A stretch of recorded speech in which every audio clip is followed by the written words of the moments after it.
Una evaluación o una fotografía de la situación de la democracia en nuestra América Latina, pero ligada a la región andina. ¿Cómo ustedes la ven? Bueno, nuestra percepción va ligada a cómo percibe la comunidad internacional la situación de la democracia en la región andina. Y es una democracia muy frágil, una democracia que ha demostrado en estos últimos años, sobre todo en el 2007, tener todavía algunos componentes de matiz autoritario. Se ha hecho evidente en este último año y parte del año que tenemos en curso, que hay proyectos políticos personales que no tienen muchos contenidos de lo que significa separación de poderes, lo que significa realmente una democracia participativa. Y estos procesos de constituyente que se vive no necesariamente están atendiendo a los estándares mínimos que significa un trabajo serio, un trabajo de consenso, un trabajo de convocatoria, donde realmente los actores políticos tienen representatividad, y no solo eso, sino que hay un compromiso desde quien ostenta el poder de respetar las reglas de juego, que dicho sea de paso son reglas de juego que ellos mismos han establecido. Entonces preocupa mucho, en tanto ha quedado claramente identificados grupos de poder político, en todo caso separación de espacios de poder, que resulta bastante peligroso, y que ha tenido, entre otros momentos, una de sus manifestaciones en la crisis última que significó el conflicto Colombia-Ecuador, al que se sumó Venezuela. Porque los mecanismos para que la democracia tenga efectiva vigencia están dados. Está la Carta Democrática Interamericana, está la OEA en sí, pero notamos con preocupación, insisto, de que no hay un propósito serio de algunos gobiernos de respetar las reglas de juego, y eso sin dudas nos pone en entredichos no solo en la región, sino a nivel internacional, en tanto cuando, por ejemplo, desde Europa ven a la región andina, no la ven por países separados, están pensando, en tanto tenemos un proceso de integración, lo ven como bloque. Entonces resulta bastante decepcionante y preocupante que se siga asumiendo el manejo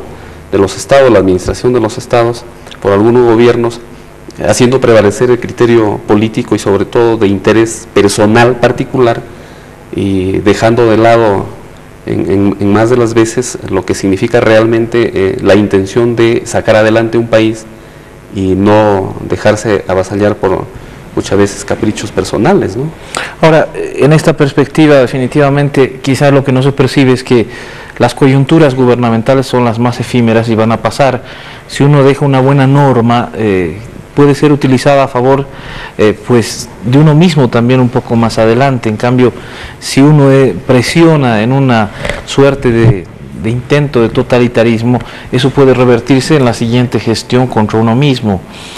Creo que un poco el ensayo de todo esto ha motivado un juicio de responsabilidades muy ventilado en su país, por ejemplo el juicio al expresidente Alberto Fujimori.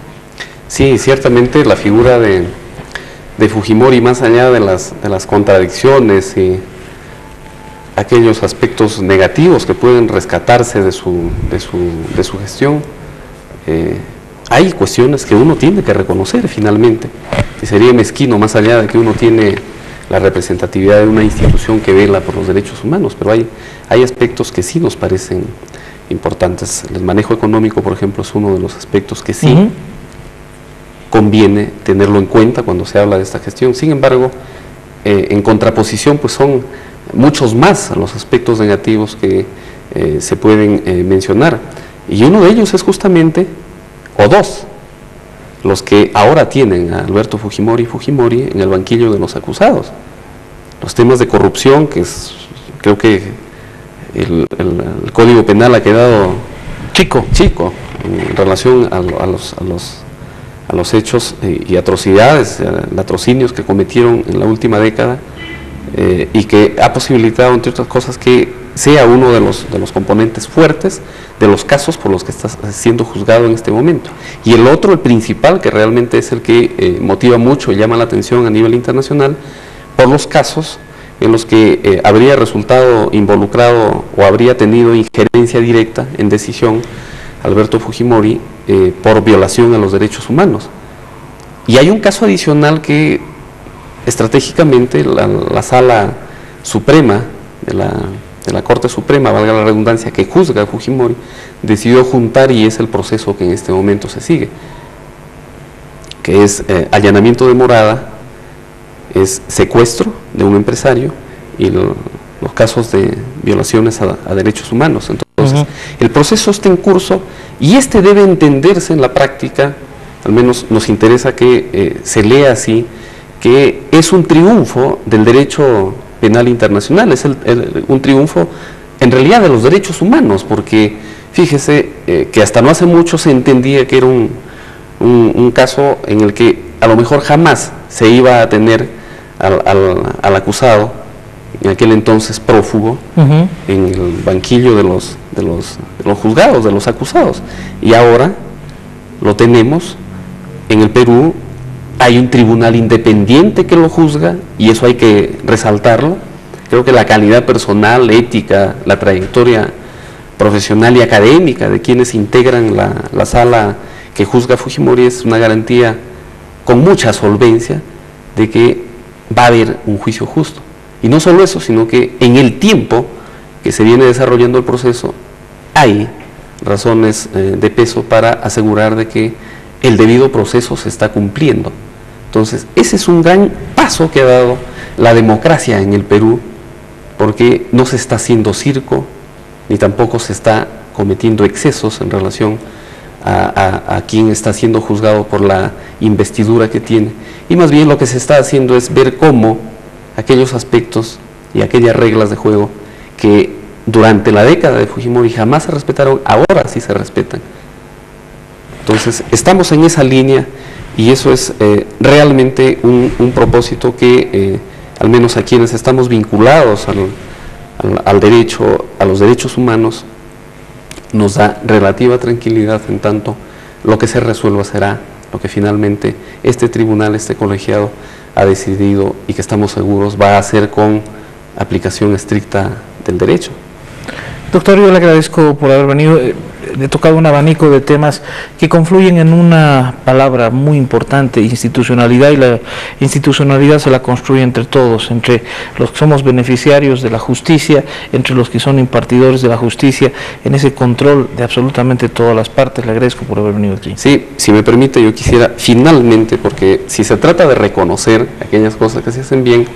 yo quisiera reconocer la labor de Boris Olmo Revilla, que es el coordinador nacional del proyecto por el lado de